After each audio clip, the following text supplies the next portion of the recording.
What's going on, everybody? Mortem here, this time bringing you a video about Vrising, the vampire survival game that launched on May 17th. That said, I was able to play this courtesy of a key provided by Stunlock Studios, the developer. Though, to be fair, I actually reached out to them all the way back in September, I believe, right after the game was initially announced, or at least shown off for the first time, and it took quite a while. My channel has grown 3 times the size since then, by the way. But finally, we're here and we're able to check it out. Now, if you're familiar with other builder-style games, things like Valheim, Minecraft, Subnautica, those type of survivally build games, you'll pretty much know what to expect here. However, what drew me in personally was the isometric camera angle as well as the action combat system that frankly seemed just a bit better than other games of this style that I had played. And I'm happy to say that on that front, Vrising very much so delivers. The core gameplay loop is still pretty much things like build your fortress,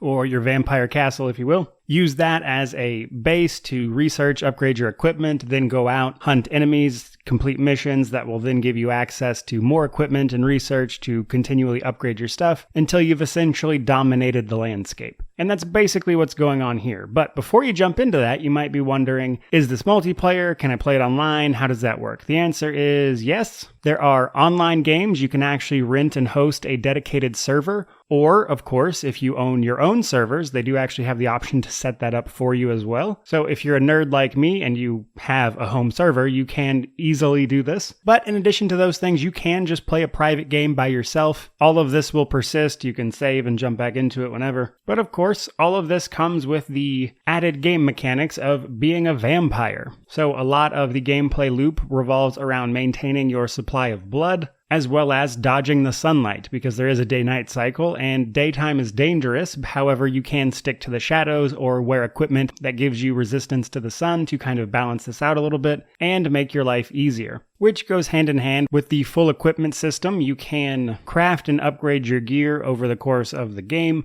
which will take you from being fairly weak to a much more proficient warrior, or later on there's magic. One thing I liked in particular is that a core part of the game actually seems to be tracking down what they call V-blood, which I'm assuming is vampire blood. But once you get to a certain point, you can build a blood altar at your fortress or your castle, and from this you can actually track down high priority targets, if you will, and killing these targets gives you access to extra powers as well as extra research that you can perform at your castle to then help again build out your abilities in fortress. All of which has to be done by tangling with local wildlife, local magical creatures. If you're out during the daytime, the world is actually much more dangerous. There's a lot more human beings running around. And while they aren't necessarily particularly dangerous, the fact that you have to fight them while also not being in the sunlight, which will kill you very quickly, can make managing that a bit of a fun time. Moreover, a lot of the targets that are made from the blood altar are actually only out during the day, or at least I could really only find them during the day. So there's sort of that added element of trying to take down this harder monster. Sometimes you're fighting with the daylight, etc. But at the end of the day, if you do happen to die your vampire's second death, really all you've got to do is run back to your corpse to pick up any stuff that was on your corpse when you died, and that's pretty much it. That's as far as death penalty goes. You might have to run back, essentially. But beyond that, let's talk about the combat a little bit. We do have multiple weapons, multiple equipments, there's abilities, magic, etc. And overall, it's a lot of fun. Again, it's an action-oriented combat, a bit skill-based. A lot of times when you use an ability, there will be a telegraph that you then have to aim at the enemy who can be moving. So there's a lot of active elements involved in engaging with the combat, which I was a big fan of. And in a lot of ways, in my opinion, kind of really mixes up this type of game. And moreover, it presents it in a manner that I personally am a big fan of, and that is an isometric camera angle. If you're familiar with the channel at all, that's usually my preferred go-to. But overall, more than anything, despite simply being in early access, I think there really is a lot to enjoy about Vrising. Currently, in early access, the price for it is $20, $19.99. There's also a separate founder pack you can buy if you just want to support the devs as well. But more than anything, I'm honestly impressed. I've played games that were less put together than this when they were at their full launch, so more than anything, I'm just looking forward to seeing how this game progresses and grows, because already just playing it for a few hours here at the beginning, I've had a ton of fun.